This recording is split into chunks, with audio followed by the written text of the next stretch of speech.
This week, Black Ops Cold War will invade Warzone with Season 1 storming onto consoles and PC. Players will get free content throughout the season, including 8 free maps across Black Ops Cold War multiplayer, 3 free-to-acquire weapons, a new battle pass system, and more. Today, members of the Treyarch and Raven development teams provided a bit more insight into what's in store. For the full-length studio broadcast, check out Treyarch's YouTube channel. For the highlights, stay tuned, because right now, we're dropping into Rebirth Island with Raven's senior executive producer Ryan Burnett to learn more about Warzone's new map. When we thought of Rebirth Island, we wanted to look back into the Black Ops lore and really dig deep into where did the Nova 6 gas originate from.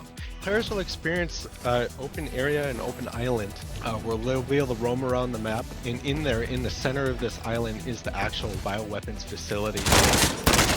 Season 1 also marks the arrival of 3 new operators. Out of the gate, starting the week of launch, players will get to know Stitch.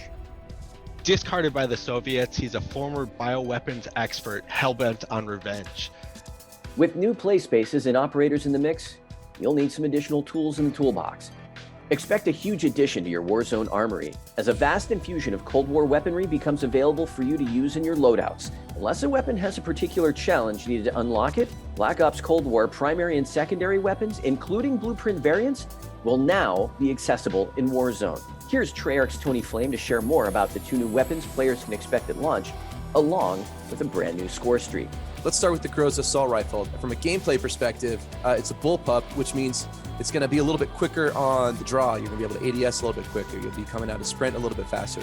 And it's a lot of fun. It's very unique visually. On the flip side, switch to the MAC-10, you've got a traditional Black Ops favorite here in the MAC-10. It's an incredible SMG. It's got the fastest fire rate of all the SMGs. It's kind of a bullet hose, but it's a ton of fun to use. This is the score streak, the HARP, the high altitude recon plane. You call it in, and it's going to tell you where all the enemies are. It's going to show the direction they're facing. There's no counter for it because it's a high-level score streak, other than to shoot it down. Things don't quite go your way in Warzone. You'll get the chance for another go, but this time with 2 new Gulag experiences. The Rebirth Island is all about the prisoners, right? So as you go down the hallways, your metal detectors go off, alert your enemy, let you know where you're at. So we're adding a little twist there to your 1v1. Shifting gears to Black Ops Cold War multiplayer, the launch of Season 1 also ushers in the arrival of 8 maps, mixing up a range of 6v6, 2v2, and fireteam experiences.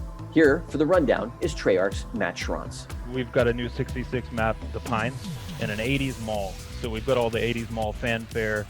Raid is returning, plays really well in every game mode. The team has spent a lot of time focusing on making sure that Raid plays like it played in Black Ops 2. We'll have U-Bahn. It's actually under the Berlin Wall in an underground tunnel. We also have ICBM, which I believe is actually our smallest gunfight map. It's located in a launch facility. We've got KGB, which is located in a Soviet financial building. We've got Game Show, and this is just a fun map. It is set on a game show stage. Nuketown Holiday, we've got trees, we've got wreaths, we've got snowmen. Looking ahead to some other things mid-season, looks like the team's got some plans for something called Sanatorium. Sanatorium is located in Russia. It's our biggest fireteam map to date.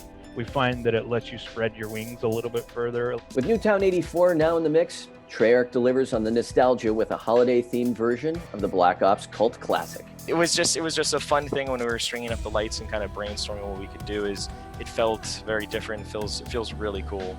The holiday spirit isn't just limited to Nuketown. Turns out that the undead get a whole lot undeader in Die Maschine, with Treyarch turning the map into more of a winter wasteland than a wonderland. This season, there's plenty of cheer to keep you in the Yuletide mood. We are adding a new limited time mode called Jingle Hells, which is a retheming of Die Maschine for the holidays. Players will now use snowballs scattered across the map to freeze zombies and drop presents. And inside those presents, you'll get all sorts of things, ranging from coal to ray guns. In addition to in-game intel and the introduction of the new Battle Pass weapons and customization content and zombies, the undead also get new play spaces for Onslaught on PlayStation. Throughout the seasons, as we add these multiplayer maps, they will be added to Onslaught as well. So you'll be finding new opportunities to earn chalices and take on as many megatons as you can to earn rewards. later this season, in addition to the Pines, we'll be adding Raid as well. Additionally, fans can expect the new Cranked mode for the first time ever in Zombies, coming mid-season, plus much more to come for Zombies in Season 2. So you have a timer of 30 seconds that's ticking down. When it reaches 0, you die. Every time you kill a zombie, that timer resets. It's even more frantic in 4-player when you're juggling between all these different zombies, trying to make sure everyone stays alive.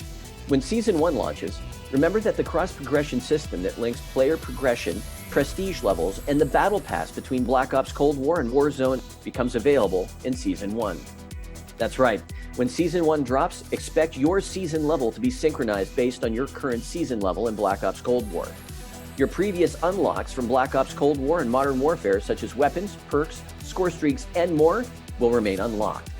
For all the details about Season 1 and what's in store, head to callofduty.com to learn more.